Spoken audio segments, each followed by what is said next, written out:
आज आरसी कैथल पूर्व एडीजी भारत रत्न झारखंड पूज्य सत्य बाबा साहब डॉक्टर भीमराव अम्बेडकर की 133वीं जयंती के अवसर पर मंच पर आसीन अध्यक्षता करते हुए पूज्य भजन दीपांकर महाराज जी, मंच पर आसीन अनमितित विशिष्ट अतिथिगण और इस सभागार में उपस्थित सभी देवियों सज्जनों प्यारे बच्चों, मैं इस शुभ अवसर पर आप सभी को हार्दिक बधाई, हार्दिक शुभकामनाएं अर्पित करता हूं।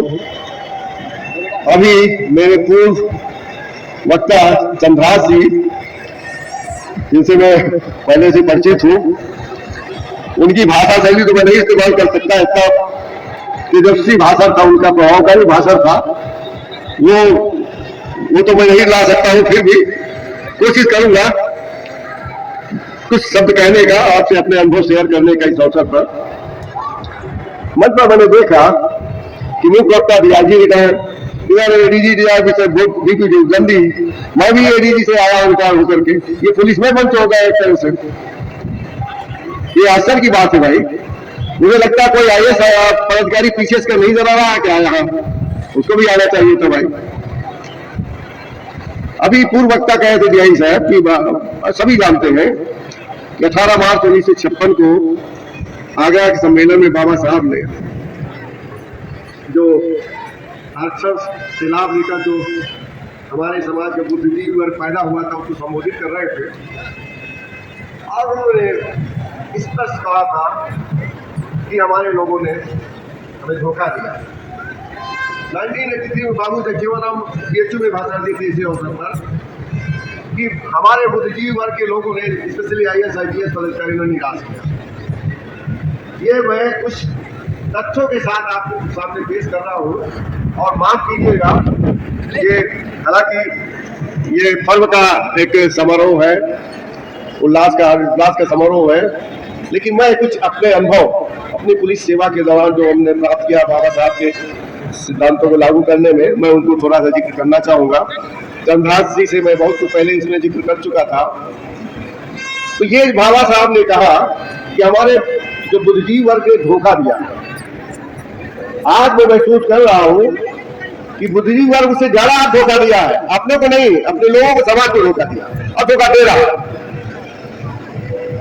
आज हमारे वर्ग सो-कॉल्ड आईएएस आईपीएस या सेंट्रल सर्विस के क्लास 1 के लोग या तो अहंकारी हो गए हैं, या तो पद और प्रतिष्ठा के बल पर सत्ता के अधीन एकदम सरेंडर कर चुके हैं, समर्पण कर चुके हैं।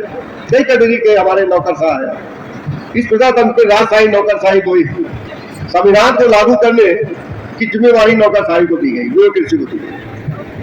अब हम लोग संविधान के विषय में बहुत कुछ बोलते रहते हैं कि संविधान एक नीचे स्तर पर कैसे लागू होता है, हम सबको जानना चाहिए।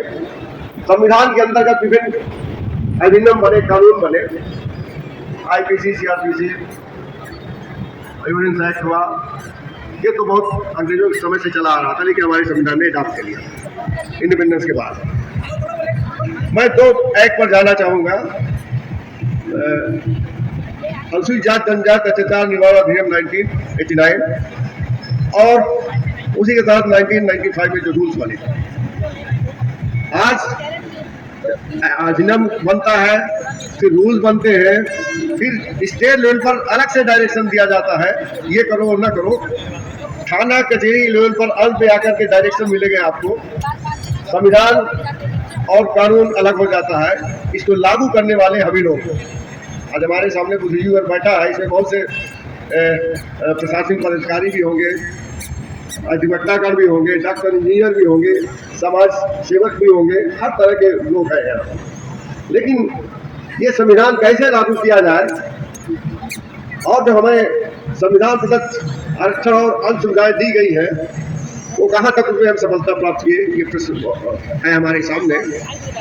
आज हमारे बीच अभी तक हम लोग यहाँ से इकट्ठा होकर अलग होंगे तो एक दूसरे को नहीं जाने, हम भूल जाएंगे कितने लोग यहाँ बैठे थे मंच पर, हम कहाँ से कैसे आए, सब भूल जाएंगे।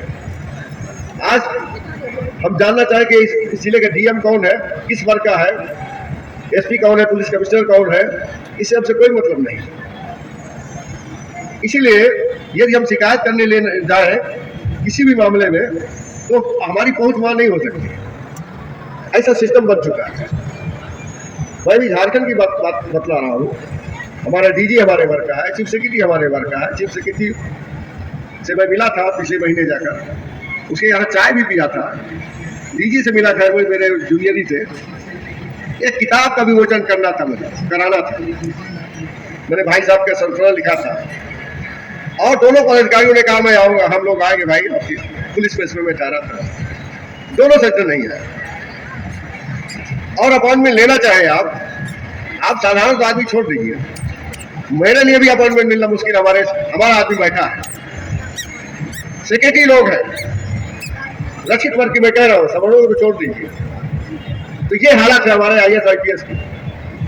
ये अपने को समझते हैं कि हम मालिक हैं, जबकि सत्ता के सामने नतमस्तक होते रहते। मैंने देखा बिहार झारखंड में दोनों जगह, बिहार में सेवा किया, बाद में झारखंड में किया। तो ये हमारे सो काल नौकरशाह जिनसे संविधान लागू होना है, जिनकी जिम्मेवारी है, आज वो भूल रहे हैं, पहचान नहीं रहे हैं। मैं कई बार ये कोशिश किया, क्योंकि मैं वहाँ बिहार में भी और झारखंड में SC ST एम्प्लॉइज का प्रेसिडेंट 10 साल था। ये अम्बेडकर जयंती हमारे साथ मनाते थे रांची में, मैं अध्यक्षता करता था। वो पंथी आते थे, गवर्नर आते थे, लेकिन 500 मीटर यानी उससे कम की दूरी में, परिधि में हमारे IAS IPS Indian forest service के अफसर, इंडियन टैक्स सब अच्छे बंगलों में अपने बीवी बच्चों के साथ जाकर कुर्सी लेकर सुनते रहे, लेकिन मानवबल करने नहीं आते। बाबा साहेब की मूर्ति में मानवबल करने नहीं आते थे। गवर्नर आ सकता, मुख्यमंत्री आ सकता, लेकिन हमारे भाई लोग लान पर बैठे बेसब्री से। हम लोग माइक से अनाउंस करते थे, देखिए हमारे सज्जन वहां बैठे अपनी बीवियों के साथ, अंतरजातीय बीवियों के साथ अधिकतर, चाहे कि चुस्की ले रहे हैं, यहाँ आ नहीं सकते, 5 मिनट का रास्ता नहीं आ सकते, बाबा साहेब की माला कर। क्या कहेंगे आप? अनिश्चित कोटे से आए हो सकते। बड़ी हैरत होती है मुझे देख कर। ये मैं 10 साल से झारखंड में देखता आया और अभी भी यही हालत है। तो कहाँ रह गए समाज हमारा? हम धोखा दे रहे हैं, समाज को धोखा दे रहे हैं, अपने को धोखा दे रहे हैं। और चीफ सेक्रेटरी रैंक तक का अपनी जांच छिपा रहा है। एक अहंकारी IAS ये कह दिया कि अरे बाबा साहब ने कह दिया, ये किताबें ने लिख दिया है। ये सीनियर IAS की बात कह रहा हूँ, चीफ सेक्रेटरी रैंक की बात। ये बिहार का एडोनी सज्जन थे, गरमाई से शादी किए थे। एक दूसरे IAS थे, वो भी ब्राह्मणी से शादी किए थे। मैं उसमें IG बिजनेस पढ़ता था। मैंने कहा सर मैं सोशल काम में आना चाहता हूँ, आप बहुत भाषण देते रहते हैं भाई हमारी संस्था में। तो बोले कैसा चले आओ 5 बजे। मैं गया। अब जब बीबी पंडिताइन है तो उनके लिए थोड़ा सा वोकेशन था। मैंने पानी लाई, मैं जब भी जाता था तो चर्चा इसी के आजकल की रोशनी सबकी शुरू करता था। तो जो लेडी आई पानी देने आई पहले, तो एक चुप लगा गए। और जब पानी देकर वापस चाय के लिए फिर देख लेते झाड़ करके कि यहाँ तो नहीं गई, फिर शुरू करते थे हम लोग बात। और तीसरी बार चाय लाई तो फिर चुप हो गए। 3 बार ऐसा मैंने वाच किया। ये हालत हमारे IAS लोगों की। अहंकारी भी है और जात के आधार पर झारखंड में एक IAS है, दीदी गाड़ी से चल रही है, इनके बाद खत्म हो जाएगा ना। और हस्बैंड विदाउट IAS सिंपल से चल रहे हैं। इमेजिन कीजिए आप, 2 IAS IPS को अपनी बीवी ऐसी तक के चाय के लिए नहीं बुला सकते हम। मैंने कई बार कोशिश किया तो बोला सर मैं आपको पुलिस अफसर में आ जाता हूँ मिलने। ये हालत है तो हम कहाँ हैं? हम यहाँ जो बोलते रहते हैं, चंद्रराज जी बड़ी अच्छी तरह जानते हैं, प्रशासनिक सेवा में थे। मैं तथ्य बता रहा हूँ, ये स्थिति हमारे IAS IPS की है। बाकी छोटी सब्जियों तो छोड़ दीजिए। हमारे डॉक्टर साहब है, अगर मैं जब बीमार होते तब उनके बाद जाते, लेकिन वो हमारे पास नहीं आ सकते। 2 बार मुझे मुख्य सचिव यहाँ बनाया गया था कानपुर में। डॉक्टर साहब लोगों ने शायद यहाँ बैठे भी हुए, डॉक्टर SK सिंह, और उससे 2 बार में शामिल हुआ था। अब जात का देख लीजिए, जात बड़ा महत्वपूर्ण है। आज जात इतना महत्वपूर्ण, जात छूटेगी नहीं। बाबा साहब भी इस पर कहेंगे रुझान है, 100 तक चलेगा, जात हटेगी नहीं। मैं हवाई जहाज से जा रहा था आसाम चिथरी में, IPS वर्दी लगाया, दिल्ला लगाया। मेरे बगल में जो सज्जन बैठे थे आसाम में, उनकी फैक्ट्री ठीक है। उन्हें बगल में देखा आसिफ कैथल लिखा नाम, आप बोले कैथल साहब आप यहाँ इन जिलों में स्कूल ये है वो है, लेकिन रहा नहीं यार कैथल कौन होता है। अब उनको बताया मैं यूपी से बिलोंग करता हूँ, जात का हूँ, तब शांत हो गए, तब तक प्लेन लैंड कर गया दवा की।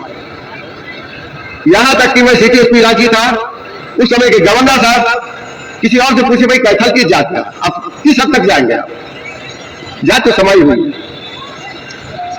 ठीक, थोड़ा सा तो ये हकीकत है जिंदगी की, इसी में काम करना हमको, जात के बिना काम नहीं चलेगा। एक सेक्रेटरी था, कानूनी सचिव, हम लोग रिजोल्यूशन प्रमोशन में जब जाते थे जात छिपाते थे, वो भी सीनियर आई रिटायर किए, यूपी के थे, झारखंड का थे। और जब रिटायर कर गए, जब वहां के एमएलए के इलेक्शन लड़ना पड़ा, वो सोचे कि अब मैं राजनीति पे आ जाऊं, उनको सर्टिफिकेट बनवाना पड़ा, तब उनकी जात खोली के शेड्यूल कास्ट एमएलए के ऐसे सिपाही हुए। तो ये बहुत हम लोगों में कमियां हैं, हम लोगों को मंथन करना चाहिए कि हम लोग समाज का है, किसको अपना कहे भाई, किसको पराया कहे। मेरा बैचमेट चाह चुका क्या मैं कि मुझे अच्छी पोस्टिंग हो जाए डीजी ऑफिस में, नो मोर। एक छोटे से मामले में जब मैं डीआईजी था दरभंगा में, दरोगा ने डकैती हुई, दरोगा रिवॉल्वर छीन गया और वो केस हुआ, सस्पेंड हुआ, जुर्माना हुआ, वसूली हो गई। अभी सज्जन ने चार्जकर्ता डीजी की चार्जकर्ता के लिए कहा कि एफआईआर दरोगा में कैथल भी कंट्री में बेरा बाय मेरी इसी स्टेट का हमारे वर्ग का हमारे ऊपर एफआईआर का कुछ इमेजिन। खैर एफआईआर नहीं हुआ, ये मैं कह रहा हूं कि हकीकत हमारे लोग ऐसे हैं। एक सज्जन मेरे लिए बताने रहा था, इतना ईगो है भाई, ये कैथल को मकान कैसे लाट हो गया, इंजीनियर को सस्पेंड करना चाहता, वो भी शेड्यूल कास्ट करता। ये शेड्यूल टाइप पे थे सज्जन। जब मैं आईजी ऑपरेशन नेशनल ऑफिसर था, तो एक जगह डीसी थे, 7 लोग मारे गए थे, और पोस्टमार्टम करके जहां जो सीसेज का था नियम था कि डेड बॉडी भेजना है स्टेट में, 5000 रुपए देकर क्रिमिशन के लिए। ये सज्जन एक एडीएम को जिम्मेवारी देकर खिसक गए। अब जब मैं पहुंचा स्पॉट पर देकर रात को 9 बज रहा था, पेट्रोमिक्स में पोस्टमार्टम हो रहा था सिपाहियों का, और पूरा पुलिस लाइन घेरे था वो डीसी को मारने के लिए। और तब उसको मैं अपनी गाड़ी में बैठाला, उसी मकान में लाया जा रहा था जिसके मैंने लिखा था कैथल को ऐसे लाट हो गया। उसको मैंने चाय पिलाया, ये मकान आपने लिखा था कैथल को कैसे मिल गया, अब उसको क्या कहा जा सकता। हालांकि सामान जो सेक्रेटरी थे वो कहने कैथल जी को मिलना चाहिए। हमारे लोग ऐसे हैं, ईगो से सफर कर, जैसे एक ईगो से कहा अम्बेडकर ने क्या संविधान छोटी सी किताब में लिखा है, वो तो मान्य दावा है कि हम बताए तो उसको नहीं, तो भी मार खाते हैं। तो हमारे यहाँ ऐसे लोग हैं, इंटरकास्ट मैरिज नहीं, बाबा साहब की शोर में थे कि शादी विवाह होना चाहिए, लेकिन गुलाम लड़का नहीं। और राजनीति आज थोड़ा चंद मिनट लूंगा हम राजनेताओं की बात। आज हमारे राजनेता जो गुलामी हजारों साल से थोपी गई थी, आज वो गुलाम बनने को तैयार है हर पार्टी का, आज दास बनने को तैयार है सत्ता के लिए, जमीन बेच करके जा रहे हैं लोग राजनीति, IAS जा रहे हैं, मतलब राजनीतिक सत्ता सब कुछ हो गई।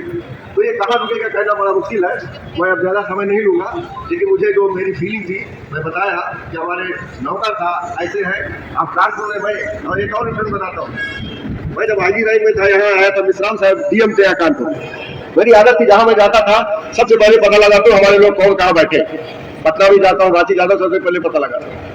मैंने इनसे जाकर मिला और कोई पूछा भाई रोस्टर सिस्टम क्या, रिजर्वेशन क्या चल रहा है। इन्होंने 2 टूक जवाब दिया था, ये सब काम बहन जी देख लेती, हमको कोई जरूरत नहीं पड़ती।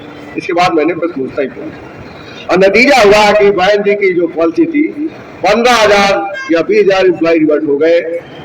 उन्होंने जो प्रमोशन दिया था 1 लाख वैकेंसी के बिना दिया था, और बाद में हाईकोर्ट गए, सुप्रीम कोर्ट से लूट कर गए, और जैसे मुलायम सिंह अखिलेश जी की सरकार आई परिवर्तन हो गया।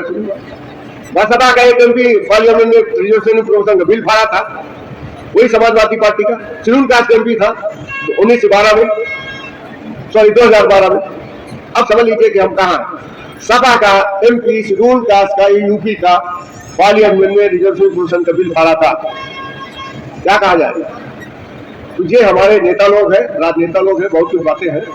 और मैं इन्हीं चंद शब्दों के साथ अपना वक्तव्य समाप्त करता हूँ। इस आयोजकर्ताओं को बहुत बहुत धन्यवाद देता हूँ, उन्होंने मुझे यहाँ आने का अवसर दिया। आप सबको पुनः पुनः इस जयंती के अवसर पर बधाइयाँ, शुभकामनाएं। धन्यवाद।